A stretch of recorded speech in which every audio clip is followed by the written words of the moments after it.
We are ready. Gold and Black Live. They've got water. They're ready. Mike Phipps, Don Kiepert. You guys could come in handy with the Boilermakers tomorrow as healthy quarterbacks. And you guys will talk a little bit about the dynamic. So obviously Purdue has had its issues with injuries and at the quarterback position. But Mike Phipps needs no introduction. Of course, the Heisman Trophy runner-up All-American just a few years ago, 1969 All-American. Don Kiepert was his backup at Purdue, but had got some very important playing time in 1968, especially if my memory is correct, but other times as well. And both guys have gone on to do many things outside of football, which we'll get into in this segment. So, Mike, I'll start with you. It's the old, you can't believe it's been 50 years ago, but they're wearing logoed helmets, and different helmets are all weird. You got all the rage now. Back then, you were one of the first, because it was the 100-year anniversary of the Purdue in 1969. I thought on our phone interview a couple weeks ago, you had a great thing. I didn't see the logo. It was on my head. So when you had your helmet off, you did. Yeah. Other than that, Don and I would both say the same thing. You're focused on the game. You're not really caring what you look like out there. But I always thought we had special uniforms. Yeah. I mean, the way they were traditionally. They fit an engineering school. Yeah. They weren't fancy. We couldn't wear white shoes. Yeah. Jack would never allow white shoes, but very traditional. Both Don and Mike at Purdue from 66 to 1969 football season, but back then freshmen weren't eligible, so they played the 67, 68, 69, and 1970 Purdue grads, both graduated on time and with honors and all that kind of good stuff, right? So when you look back at the way it was then, and Purdue did have some interesting, you guys wore different jerseys. I mean, you're kind of ahead of your time back in those days, but you come back now, what floods back to you, and I'll start with you, Mike, on the whole notion of setting foot. You've been in Ross-Ade Stadium a few times before, since you've graduated many times, but as you come back 50 years later, what's that top-of-mind awareness for you? Well, it's just Ross-Ade. There's something really special about this place. We used to call it, the snake pit? Or at least that's what all the opponents called it.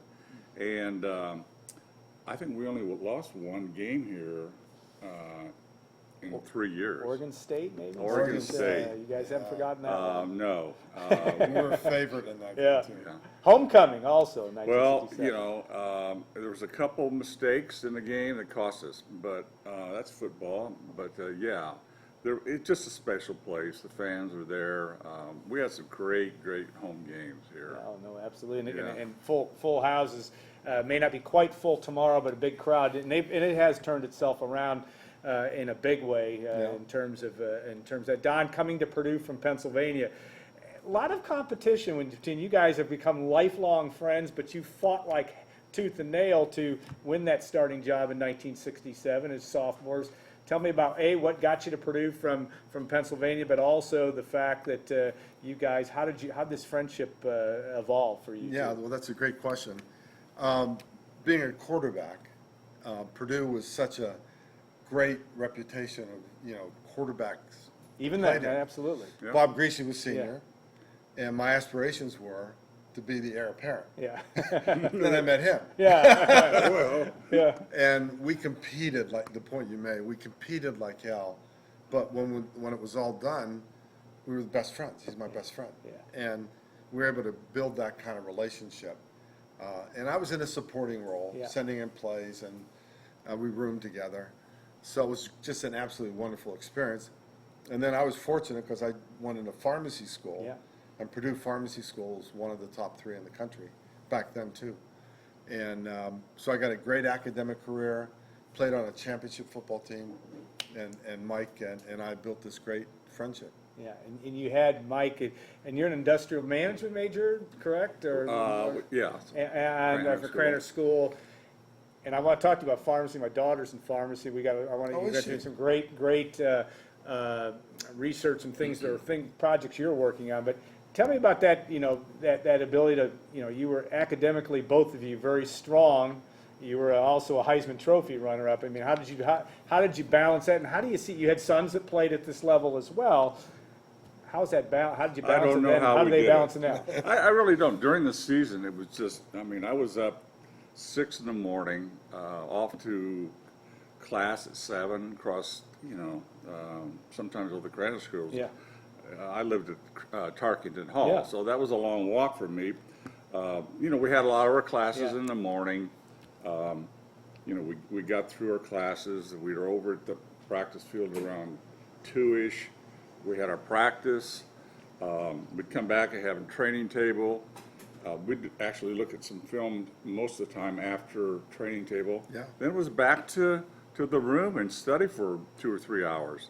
You're in bed at midnight, and if you were done with your homework, Yeah. and then it's you're up at 6. So I don't know. I look back. Well, we were young. Yeah, that first helps. of all. That helps. And, we were ambitious and hardworking, and we did what we had to do to get through. And it was important. Your academics were outstanding. Well, I think during the football season, I actually had better grades Yeah. because I knew I had to really be organized and I had to be focused and I had no free time to waste. Yeah. But I think it all came down to discipline. And that was what probably the most important lesson I learned from Jack Molotov, our head coach. It's all about discipline. Whether it's playing football, building a company, going to class, it's all about being prepared and doing the best you can to achieve.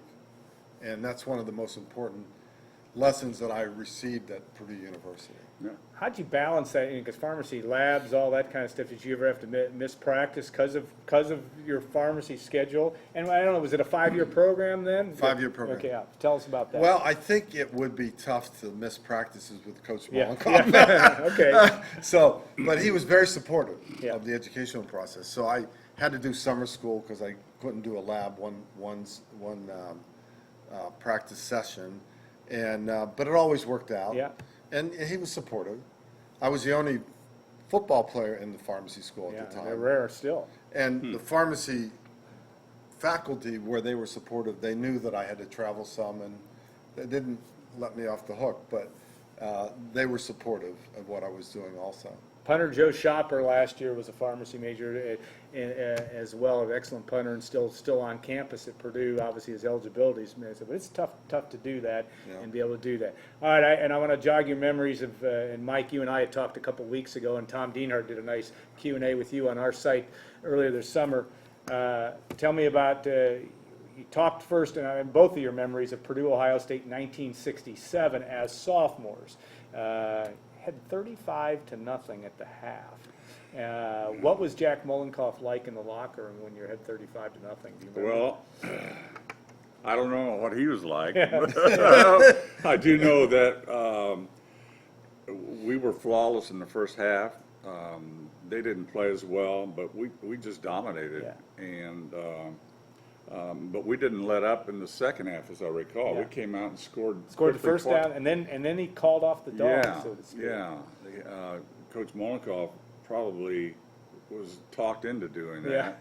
But, Yeah, I'm guessing. but he did, he wasn't going to pile it on Woody Hayes, and we respect that. But that was incredible. I mean, No, it was amazing. I think I told you the story about Woody Hayes shaking Jack's hands at the end of the game, and that in itself was a miracle, Yeah. for those two guys to do that. And he told Coach Molotov, he says, "This is the best football team that's ever played on this field." Yeah. And, and Coach Molotov came back into the locker room and told us that. Yeah. Well, you think about that statement. Yeah. I mean, we're talking about all the Ohio State Teams. plus all the opponents. Yeah. Pretty impressive. Yeah. So, I mean, as hard it was for him to say it, I do believe he thought it was true. Don, you got your chance, especially. I mean, he played in the Ohio State game as well, but Mike, I believe it was an ankle injury. I don't know exactly what the injuries were in '68, but No, it wasn't an ankle injury. Wasn't an ankle injury. What was it? Well, I got sacked 3 times in a row. I came to the sideline to sit down, and I had no clue where I was at. Which will segue into our next conversation. But tell me about coming in for Mike and the role you had to play in doing that. Well, obviously very exciting. If you're a quarterback, you think you always want to play. The team was extremely supportive. We had a team that was made up of character players. They may not have been the best athletes, but their character was deep.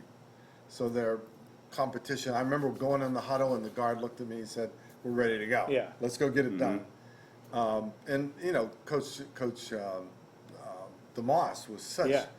He was like an amazing coach, maybe the best quarterback coach in college history. Yeah. And so I was prepared. We had Leroy, I think, that year. It's So a good thing, good place to he start. did a lot of running. Yeah. I didn't block as well as Mike. Yeah. Mike, Mike was great on that sweep. oh, he was like a pulling guard. Yeah, he absolutely was. I was not. Yeah. But Jack had a way of getting us ready for big games. It was like there's no way we're going to lose. It's not like maybe you're going to Yeah. win. There's no way we're going to lose. So that mentality just permeated through the whole team. And we talked, you and I have talked over the years, but your day job now is taking you all over the world in pharmacy, but also tell us a little bit, because concussions have become a part of your study and your work life, and tell me about a little bit about that research and what you've been working on with that. Well, I appreciate you asking about that. And I've been an entrepreneur, Yeah. starting multiple healthcare companies. Now I'm more of an advisor, board member, so I'm not operating anything. But I'm an advisor of 2 companies. The concussion problem is the worst problem in football. Yeah. Kids aren't wanting to play, parents don't want their kids to play, and we see all these injuries that are happening. Yeah. Long-term injuries, CTE, and we're really not implementing the programs that need to be implemented. We need to do a better job of diagnosing CTE. One of the companies I'm working with is called Terran Biosciences, and they have an MRI software program that can actually diagnose the level of CTE. Really? So my idea was, and I'm just pursuing this Yeah. now, trying to help the company, is that we should do baseline studies when kids come to school. They're going to be football players. See what their baseline level of CTE might be from high school. And then every year, do a follow-on study. And when it gets to a point where it looks like it's dangerous, then the kid, you can decide whether they should keep playing or not. The other company I work with is called Prevacus. They have an inhaled, nasal inhaled drug that is an anti-inflammatory, neurosteroid. So after a concussion, it would reduce the inflammation. So you could keep these on the sideline, and if somebody has a head injury, when they come out, they inhale the drug, it crosses the blood-brain barrier, and it can help reduce the consequences of the concussion. How far are those in trial, or are they the drug, or The imaging software will be approved Yeah. in the first half of 2020. And they originally weren't thinking about CTE diagnosis. Yeah. It can diagnose Parkinsonism, Yeah. dementia, and other schizophrenia. But when I asked the leader of the company who founded this company, could this also diagnose CTE? He said, absolutely. So I think this could be a breakthrough approach where parents who are in high school, maybe, kids that are worried about their sons playing football, you could do this test once a year, and if there's anything happening from a CTE viewpoint, you could stop playing if need be. Now, the NFL, we've thought about approaching the NFL, but that might be a little more challenging because they want to keep their assets on the field. Yeah. More so. But the combination of a way to reduce the consequences of concussions with an inhaled substance and image patients, image players, prospectively to be able to determine if they need to have a problem or not, those two would be major introductions in dealing with, in a serious way, the concussion problem. The drug itself is in phase 2. Yeah. So you still have to go through phase 3 before you can get it approved.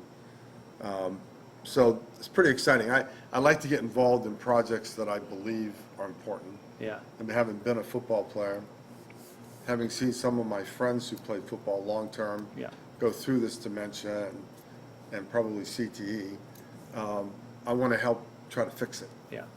And I can apply some of the skills that I've developed to do that. Mike, One of the smartest quarterbacks Yeah, ever. I know. And like I said, I think he's the only guy in my 23 years at Golden Black that I interviewed, and he was in Paris. And he called Yeah. me, you called me back, we were nice enough to do it. I said, I don't know where you were, I don't know if you were under the I Eiffel remember Tower, that. but you were nice enough to take some time to do that. But Don, very fascinating. That could be a subject of 2 or 3 shows. But Mike, in your experience with that and being, the proverbial old football injuries, and you played a long time in the NFL, you've seen guys in that situation as well. It's a part of helping this sport survive really long term. Exactly. Right. Well, that's why I'm excited for the sport, and from various levels, as John just explained. From I guess the flag football all the way through up to the pros. You can go that far. Today, you don't really know if you got a problem, but if you can identify it today and monitor it, with what Don was explaining, that to me makes a lot of sense and would be well received. So he's onto something. Yeah, I don't think there's any doubt, and there's a lot of concern, obviously, and not surprisingly, with respect to the future of football and how to make it so that we're playing this game and kids are playing this game 50 years from now, because that is a huge challenge. All right, to Jeff Brom and this football team, I don't know how much a chance you guys have had to watch. Obviously, injuries have played a big part of this, but your impressions of Jeff Brom, and you're going to get a chance to spend some time over with the football complex after our interview, but where this program, he's done some really good things in the first couple of years. Sometimes he used to have setbacks, but tell me about what you've watched. He's the real deal. I think he is. I haven't heard anybody say that he's not. Yeah, no, I don't think so. His work ethic is unbelievable. He's very smart, good communicator. He coaches a style that was somewhat similar to we had. Our coaches weren't really in the face kind of. Yeah. I think I told you that. I made mistakes here and there, but they never got into my face. Yeah. But I don't know if that's necessarily the way to do it. Yeah. But it works for him. Yeah. And it seems to me that the quarterbacks and the other players respect it and respond to it. So whatever works. He's a brilliant guy. This has been a tough year for everybody. Yeah. I mean, just football has you have periods like this. You go through really key injuries, and this is one of those years. You look at the NFL. I mean, you've got all those guys are out. Major guys, quarterbacks are nicked up or hurt, and I don't know how to explain it except it's football, and it does happen, and you're really going to find out, what your team fabric is, when things get tough, and how your coaches are going to be able to get the most out of what you've got. It may not be what you had 2 or 3 weeks ago, but you can discover a lot of talent that you didn't even know was there. So you got a lot of young players in there.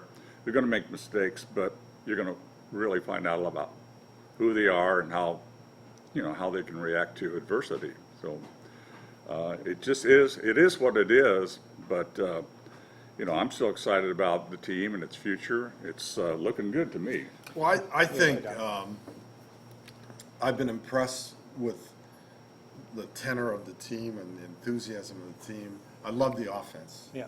It's a very, very sophisticated passing offense. And I like the fact that he's a great recruiter. As I read the reports of the last couple of classes, top 10, and this team has over 15 freshmen playing. Yeah. I mean, so the future looks bright. It's some rebuilding, and I think he has all the tools to get this thing right. I think the defensive side, we've got to shore that up somewhat, because the offense is scoring a lot of points, but defense, we've got to hold them a little bit better. But I'm encouraged. Yeah. I'm not met Coach Brom. I'm encouraged with the team that he puts on the field. They play with passion, intensity, and that's a big part of the coach's job.